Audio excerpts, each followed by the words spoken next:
Owl, it's time to return once again to the world of Inuyasha. Inuyasha. We're back. Inuyasha. Where we Inu and then we Yasha. Yeah. Yes.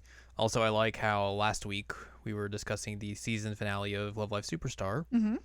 And a lot of our conversation about that show centered around the idea of, what a second season would be, but we didn't have a confirmed second season. So they're like, let's just wait a week and confirm it. Yep. So, yeah, that's the thing. Yep. I don't know. That was weird. It was very weird. Either way, we're back to Inuyasha because we still got a whole lot of episodes to get through. Yep. Whole lot. Whole lot. We're going to be at this a while. Yes, indeed we are. Welcome back to Jared and Al Watch Inuyasha. This is episode number 30. I'm Jared, joined as always by Doc Howe and Ladium. Hello. Let's talk about episode 30. Let's do it. AKA season 2, episode number 3, apparently. What? That's the thing, apparently. I did not realize. Yeah, call it whatever you like. Yeah. We're back in the saddle. We got that great opening theme song again. Yo. No, I cannot wait until we get to episode 35 when it's gone. I cannot wait. Like, I was so mad when it booted back up again. I'm like, oh, God, this again. I always forget, and then it starts. I'm like, no, this is not what it's supposed to be. No, this is canon now. No. I mean, look. This is the legal way you can watch the show, so I'm pretty sure that means it's the normal way now. I'm pretty sure that if you get the Blu-rays or something, that you have changed the world. Those still don't count. Those don't count. That's legal. You can't say the legal way and then not include a legal way. Look, the law is however I see it. I'm Lost judgment has taught me anything.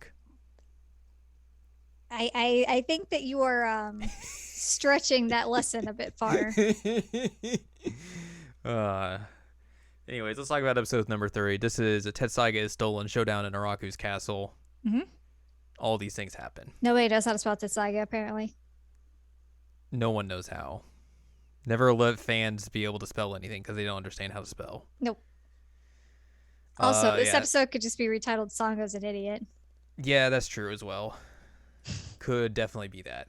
Yeah, so Sango wakes up and he's like, what if I steal Tetsusaiga? And then Yasha's like, hey, what's up? Yo. She's like, oh, I'm not doing anything. What are you talking about? He's like, all right, cool. And then they have a conversation and Inuyasha sympathizes with her. He's like, yeah, having to kill a loved one would suck. I mean, I totally wouldn't know or anything. What are you talking about? I mean, just, it sounds real bad anyways. Yeah. And then everyone basically wakes up because Moroku's like, hey, we're surrounded. Demons are coming. Well, before that, Kagome's like, he must be talking about Kikyo. Well, of course she is. Well, of course he is. Yes. But yeah, she's like awake, asleep, and listen to the conversation. She's like, that's what's happening here. But yeah, then Moroko's like, Moroku? The non-horny version. Moroku's like, yo, there's a lot of stuff out here. Yikes. So Kohaku and his demon friends have shown up. And his orbs.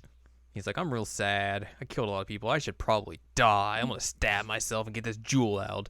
And the song goes like, no! And bonks the Tetsusaiga. And Yasha's like, huh? Kohaku's like, okay, I guess I'm leaving now. See you later. Bye. I love that he just freaking stabbed himself in the back. Poke. And then Sango's like, I'm going to take this Tetsusaiga and leave. Bye. Terrible. And it was like, well, that was weird. Anyways, we should probably follow her. So they follow, and Sango goes to Naraku's castle. She's like, give me my brother. Here's the sword. Like, no. What if you fight each other? Don't blame the Sheik on Jewel for bad things happening. And she's like, you're the one who did this. He's like, I don't know. I think that's pretty much the Jewel's fault, not mine. Stop trying to gaslight me. Oh my god. And then here comes Sango. Yes, wait, no. Kohaku comes out and he's like, hey, what's up? And Sango's like, I'm sad. And then Kohaku's like, I'm going to beat you up. She pulls out a blade from her wrist and tries to attack Naraku at one point. I remember that. Mm-hmm. I was they like, fight that's and weird. he gets the upper hand and breaks her blade. And then he's like, I got some poison. And then he's like, all right, Kohaku, kill your sister. And he's like, all right. She's like, I won't do it. I won't fight him. I can't do it. Just farting at her. And then the others show up and they're like, hey, stop being a butthole, Naraku. Also, He's at one but point, I have to be a butthole. It's true. Kirara also bites him at one point and gets like all miasma'd.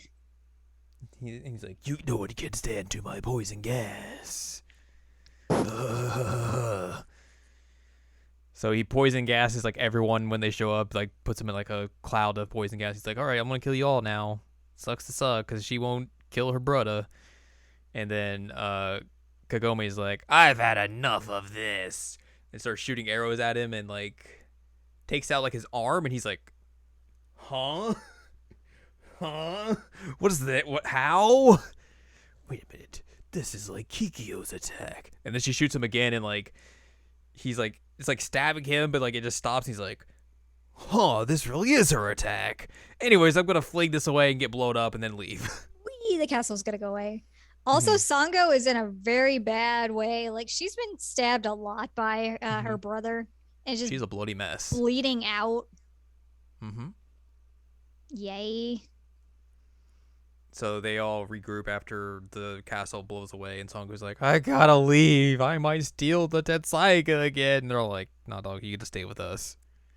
It's fine. And even Inuyasha's like, you have to stay because you're a good fighter and stuff. Yeah. And Rogo's like, see, even this guy wants you to stay. It'll be fine. And then she cries because she couldn't save her brother. Her brother. And that's her episode, basically. Mm-hmm.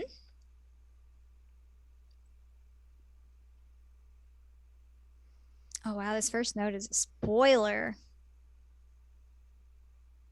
I mean, I don't understand it. Okay. So that means, like, okay, so they use a Japanese word here, which actually is helpful because I don't understand that. Okay. And that means nothing to me. Okay. You don't know what that means? No. Okay. Okay, then that's good. So let's talk about some notes and differences. Okay. This first one that Al was referring to.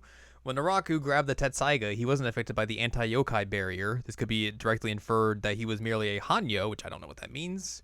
Although the whole group didn't realize this until Koga's incident. I'm guessing that's sometime later. Yep. Episode 67, so a whole lot later. Yep. And then although Kogome has used her sacred arrow before, this is the first time she has control over it and is able to strike Naraku twice, almost blowing him to bits. Cool. And then we have like 30,000 differences from the manga. Jesus, that's a long list. In the manga, Sango is taken aback when Inuyasha suddenly awakens before she attempts to steal his Tetsusaiga. In the anime, though, Sango hesitates herself and isn't surprised when Inuyasha awakens. During his fight with Kohaku, Inuyasha slams his Tetsusaiga into the ground and then punches Kohaku in the face. Yeah, that was He does funny. neither in the manga. That was He's really like, funny. Bam! Kohaku speaks in the anime, whereas he remains mute in the entire time in the manga. When Naraku asks Sango to throw down her weapon, she throws it into the roof of the castle in the anime. The manga merely has her place her boomerang to the ground. In the anime, Naraku blames all the terrible events that have happened to Sango on the Shikan Jewel. This conversation does not happen in the manga. Sango tosses Tetsusaiga at Naraku before attacking in the anime, leading to a brief sword fight between the two. Naraku never uses the Tetsusaiga to trade blows with Sango in the manga. Whoa. Naraku is able to wound Sango with the Tetsusaiga in the anime, causing her to fall to the ground before his hair sprays her with miasma. The manga merely has Naraku's hair mobilize Sango. Some fancy hair. Naraku's something. The bees. Naraku's bees lead the group to the castle in the manga. They did not in the anime. Naraku attempts to have Sango kill Kohaku himself to control the Shikan, or to corrupt the Shikan shard in the anime, though he simply intends on having Kohaku kill Sango in the manga. Sango rushes at Kohaku and embraces him, which causes him to hesitate in the manga. The anime omits this, though Kohaku hesitates and even remembers that she is still his older sister. The anime cuts out a major portion of the fight with Naraku, including his hair changing into snake-shaped miasma, Moroku attempting to use his wind tunnel, I'm guessing that is? Yep. And Inuyasha giving his robe to Kagome to wear. Sango using her mask to protect Kohaku from the miasma is anime exclusive, and the scene of Kohaku carrying off Naraku's head from the battle is cut in the anime. Excuse me? Whoa! What? That sounds pretty cool. That sounds pretty metal. Here, I got Naraku's head. Bye. I got his head. All right, see you later. We're leaving. Gotta go. Instead of just floating off to his home planet. Yay, that's just gotta levitate. Goodbye. Well, that is it for episode number 30. Next time we will be discussing season 2, episode number 4, episode 31, called Jinenji, Kind Yet Sad. Mm-hmm. Sad boy. Sad boy. Sad big boy. But yeah, that's gonna wrap this episode up. Mm-hmm. If you'd like more from us, head on over to seasonalanimecheckup.com or sac.cool, where you can find past episodes of this podcast and other podcasts like Seasonal Anime Checkup OVA. You can also find columns and reviews on the site as well. If you'd like more from Anladium, go to anladium.com. She's got columns and reviews. You can follow us on Twitter and TikTok at Anime Checkup. And you can buy our books, One Shiny Moment, A Critical Analysis of Love, Life, Sunshine, and Hot Tubs and Pac-Man on Amazon.com. Mm-hmm. So join us next time when we find out about a kind yet sad Jinenji. Yep.